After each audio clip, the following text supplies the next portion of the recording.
Most people think that Tudor's resurgence throughout the 2010s is thanks to the Black Bay, and while yes, it contributed a lot, there's actually another watch that contributed even more.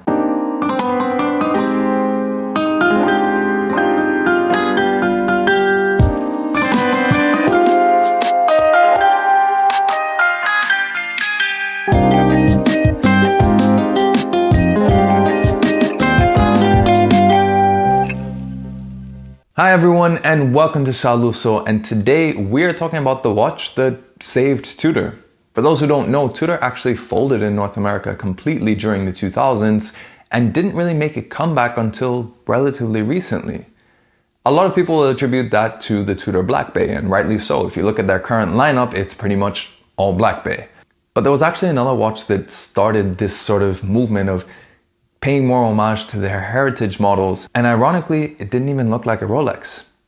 And that is, of course, the Tudor Heritage Chrono. Released in 2010, 2 years before the Black Bay, this, instead of paying homage to a historical Rolex model, it actually picked out one of the rare Tudor models that wasn't based entirely on a Rolex, and that is the Tudor Oyster Date, best known as the Montecarlo. Its colorful dials made the perfect inspiration for a modern reimagining that really made it stand out amongst the Tudor line at the time. Historically, before they had shut down, Tudor made very hyper-modern watches that maybe were a little bit too of their time. If you look at things like the Iconaut and the Hydronaut, while bold, they were also still very, very dated pretty much as soon as they came out. It's very different to the Tudor we know today, where they're pretty much all historic heritage reissues. But bringing it back to the Heritage Chrono.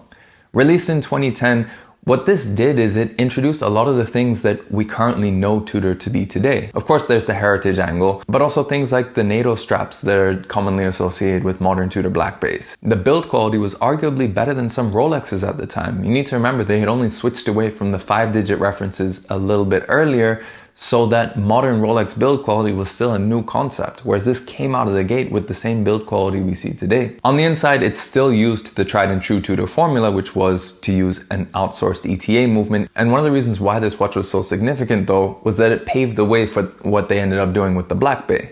They originally started out with this Heritage Chrono, but then when they released the Black Bay, they still used the same formula, ETA movement on the inside, supreme build quality, good value for money, but a lot closer to some of those big crown Rolexes that Tudor also made counterparts for in the 50s and 60s. So it laid the blueprint for what would in the end save the brand and bring it up to the prominence it has today. And funnily enough, this watch was actually one of the watches I nearly bought instead of my Tudor Black Bay Chrono.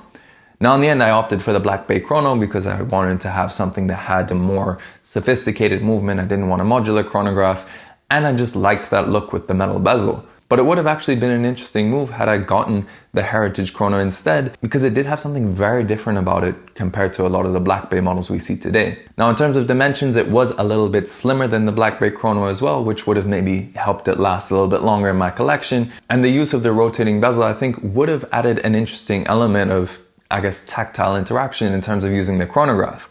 I often criticize chronos that have only 2 registers because you can't measure hours, but in this case you can actually use the rotating bezel to do just that. Now one more reason why it's important to talk about the Heritage Chrono is because it's been sitting there untouched for now going on 13 years. It's had a few colorway changes here and there, but it still uses the ETA movement, and not much else has changed about it. In 2023 at Only Watch, Tudor introduced a Heritage Chronograph with their own in-house movement. Now this one paid a lot more homage to the Tudor big block models, which are a little bit closer to their Rolex counterparts, looking very similar to a Daytona, but with a 7-750 style layout, so at the 12, 6, and 9 instead of the 9, 6, and 3. But this does show that Tudor is thinking about their heritage chronos. At the end of the day, the Black Bay Chrono hasn't exactly been a knock it out of the park sales success. They do still depend on Breitling for the B01 on the inside. So maybe it's time that the Heritage Chrono gets an update.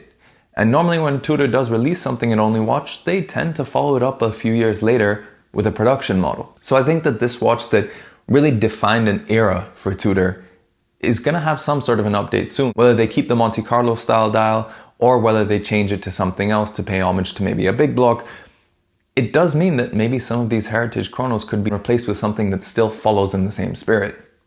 So I'd love to know you guys' thoughts in the comments below though. Do you think that the Black Bay would have happened without them introducing the Heritage Chrono? What do you think Tudor would have been had they not introduced it? I'd love to know your ideas in the comments below. And of course, if you like this video, make sure you like it and share it. If you want to see more photos and infographics of watches, then make sure you follow me on Instagram at Shah Lusso.